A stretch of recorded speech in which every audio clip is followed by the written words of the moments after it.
നമസ്കാരം, മൂവി ബ്രാൻഡിലേക്ക് സ്വാഗതം. സോഷ്യൽ മീഡിയയിലെ താരമാണ് നടൻ കൃഷ്ണകുമാറിന്റെ മകൾ ദിയ കൃഷ്ണ. ആരാധകരെ നേടുന്നത് പോലെ തന്നെ വിമർശകരെയും നേരിടാറുണ്ട് ദിയ. കഴിഞ്ഞ കുറച്ച് ദിവസങ്ങളായി സോഷ്യൽ മീഡിയയിൽ പ്രധാന ചർച്ചാ വിഷയമായിരിക്കുന്നത് ദിയയും ഫാമിലിയുമാണ്.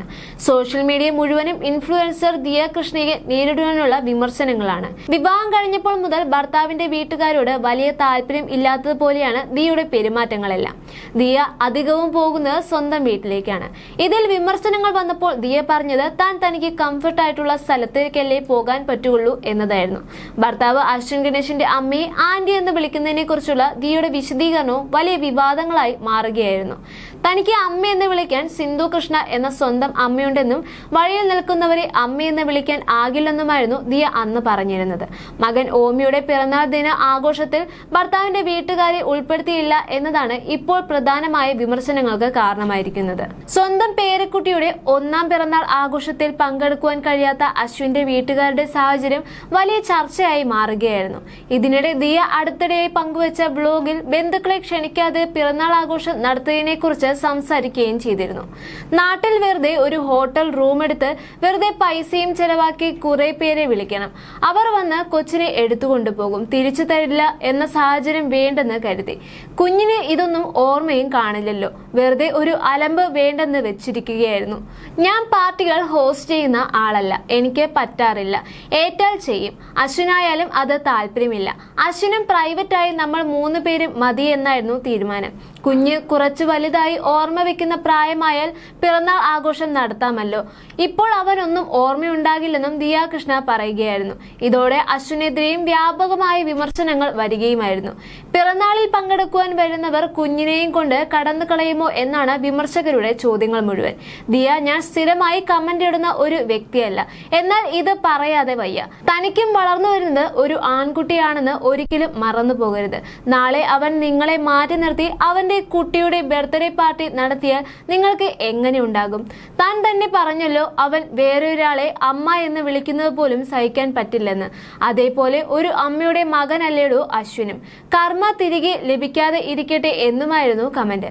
ദിയുടെ പാരന്റ്സിനെ പോലെ തന്നെ അത്രയും തന്നെ ഓമിയുടെ മേല് അശ്വിന്റെ പാരന്റ്സിനും അവകാശമുണ്ട്. കർമ്മ തിരിച്ചു വരും, വെയിറ്റ്. അശ്വിനും ആഗ്രഹം കാണും അവന്റെ പാരന്റ്സ് ഇതിൽ ഉണ്ടാകണം എന്ന്. അശ്വിന്റെ സ്ഥാനത്ത് ദിയ ആണെങ്കിലോ അവിടെ ഫാമിലി ഇല്ലാതെ ഇത് ആഘോഷിച്ചാലോ എന്നിങ്ങനെ പോകുന്നു കമന്റുകളെല്ലാം. ദിയുടെ വീഡിയോയ്ക്ക് താഴെ തമിഴ്നാട്ടിൽ നിന്ന് ഉൾപ്പെടെ കമന്റുകൾ വരികയുണ്ടായി. അശ്വിനെ വിമർശിച്ചുകൊണ്ടാണ് കമന്റുകൾ വന്നിരുന്നത്. അശ്വിൻ, നീ ഇങ്ങനെ ഒരാളാണെന്ന് ഞങ്ങൾ അറിഞ്ഞിരുന്നില്ല. നിന്റെ പഴയ കാലം നീ മറന്നുപോയോ? ഒരു പെണ്ണിനെ കിട്ടിയതും നിനക്ക് ഉണ്ടായിരുന്ന എല്ലാം നീ വിട്ടുകളഞ്ഞു. ഇങ്ങനെ ജീവിക്കാൻ നിനക്ക് ലജ്ജ തോന്നുന്നില്ലേ? ഇത്രയും കാലം നിന്നെ വളർത്തിയ മാതാപിതാക്കളെ നീ കൈവിട്ടു. നിന്റെ സഹോദരനെയും നീ കൈവിട്ടു. നിന്റെ കുഞ്ഞിന്റെ പിറന്നാൾ ദിനത്തിൽ നീ അവരെ ഓർക്കുന്നില്ല. എന്ത് ദുഃഖകരമാണ് എന്നാണ് തമിഴിൽ വന്നിരിക്കുന്ന ഒരു കമന്റ്. തമിഴ്നാട്ടുകാരനാണ് അശ്വിനും കുടുംബവും. ഏറെക്കാലമായി ഇവർ കേരളത്തിലാണ് താമസം. അതേസമയം വിവാഹ ജീവിതത്തിന്റെ ആദ്യ നാളുകളിൽ അശ്വിൻ പറഞ്ഞ വാക്കുകളാണ് ഇപ്പോൾ ശ്രദ്ധ നേടിയിരിക്കുന്നത്. എല്ലാവർക്കും ഇങ്ങനെയാണോ എന്നറിയില്ല. കല്യാണം കഴിഞ്ഞ ആദ്യത്തെ നാളുകളിൽ ഒരു പേടിയായിരുന്നു എനിക്ക് ആ ഫീല് ഉണ്ടായിരുന്നു. എല്ലാം സ്വന്തമായി നോക്കണമെന്ന ഭയം ഉള്ളിലുണ്ടായിരുന്നു. പുറത്ത് കാണിച്ചില്ലെങ്കിലും അകത്ത് കുറച്ച് ഉണ്ടായിരുന്നു. ഇപ്പോൾ അത് മറികടന്നു. അതാണ് ജീവിതമെന്ന് അശ്വിൻ പറയുന്നു. എന്തായാലും ഈ സാഹചര്യം ഫേസ് ചെയ്തേ മതിയാകുള്ളൂ എന്നും അശ്വിൻ ചൂണ്ടിക്കാണിക്കുന്നുണ്ട്. കല്യാണം കഴിക്കാൻ പോകുന്നവർക്കും മാറി താമസിക്കാൻ പോകുന്നവർക്കും തുടക്കത്തിൽ ആ തോന്നൽ ഉണ്ടാകാമായിരിക്കും. അത് മാറുന്നതാണോ ശീലമാകുന്നതാണോ എന്ന് എനിക്കറിയില്ലെന്നും അശ്വിൻ അന്ന് പറയുകയുണ്ടായി. കാറിൽ എപ്പോഴും അശ്വിൻ പിൻസീറ്റിൽ ഇരിക്കുന്നതിനെ കുറിച്ചും ദിയ സംസാരിക്കുന്നുണ്ട്. കുറെ പേർ എപ്പോഴും ചോദിക്കുന്നുണ്ട് എന്തിനാണ് അശ്വിൻ ബാക്കിൽ ഇരിക്കുന്നത് എന്നത്.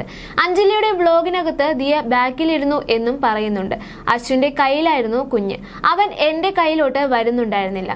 കൊച്ചിനെയും കൊണ്ട് ഇരുന്നാൽ വധുവായ അഞ്ജലിയുടെ മുല്ലപ്പൂവ് ഇവൻ പറിച്ചെടുത്ത് കളയുമായിരുന്നു. അതുകൊണ്ടാണ് ഞാൻ ഇവനെ മുന്നിൽ വെച്ചുകൊണ്ട് ഇരുന്നതെന്നും ഞാൻ അഡ്ജസ്റ്റ് ചെയ്ത് ബാക്കിലിരുന്നതെന്നും പറയുന്നുണ്ട്. ഞാൻ ഏത് വണ്ടിയിലായാലും മുന്നിലേ ഇരിക്കാറുള്ളൂ. അച്ഛനും അമ്മയ്ക്കും എന്നേക്കാൾ മോഷൻ സിക്നസ് ഉണ്ട്. അതുകൊണ്ട് തന്നെ ഞാൻ അവരെ ഇരിക്കാൻ സമ്മതിക്കാറുണ്ട്. എന്നെക്കാളും പ്രായമുള്ളവരാണല്ലോ അവർ ശ്രദ്ധിക്കേണ്ടെന്ന് കരുതിയാണ് ഞാൻ അങ്ങനെ ചെയ്യാറുള്ളത്. ഞങ്ങൾ എവിടെയെങ്കിലും ട്രിപ്പ് പോകുമ്പോഴും ഇടയ്ക്കിടയ്ക്ക് അച്ഛനും അമ്മയും മാറി തരാറുമുണ്ട്. മുഴുവൻ കുടുംബത്തിനും മോഷൻ സിക്നസ് ആണ്. അഹാനയും ഹൻസികയുമാണ് അധികം പ്രശ്നമില്ലാത്തവർ. അച്ഛനും മോഷൻ സിക്നസ് ഉണ്ട്, പക്ഷെ എന്റെ അത്രയും പ്രശ്നമില്ല എന്നാണ് ദിയ കൃഷ്ണ പറഞ്ഞത്.